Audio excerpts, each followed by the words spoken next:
Mateo 26:26 hanggang 29.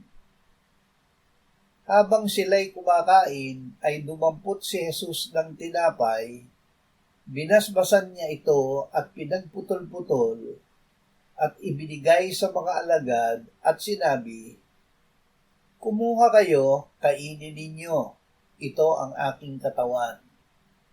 At kumuha siya ng isang saro, at nang makapagpasalamat ay ibinigay sa kanila na nagsasabi, "Uminom kayong lahat dito, sapagkat ito ang aking dugo ng tipan na nabubuhos dahil sa marami sa ikapagpapatawad ng mga kasalanan. At sinasabi ko sa inyo, mula ngayon ay hindi na ako iinom ng katas ng ubas na ito hanggang sa araw na iyon na iinumin kong panibago na kasalo kayo sa kaharian ng aking Ama." Ang kasalukuyang pagsasalo.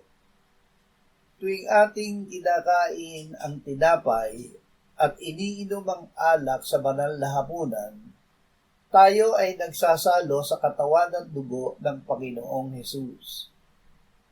Dahil dito tayo ay nagsasalo bilang katawan ni Kristo.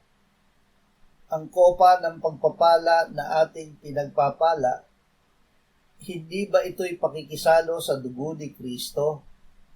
Ang tinapay na ating pinagpuputol-putol, hindi ba ito'y pakikisalo sa katawan ni Kristo? Sapagkat may isang tinapay, tayong marami ay isang katawan, sapagkat tayong lahat ay nakikibahagi sa isa lamang tinapay.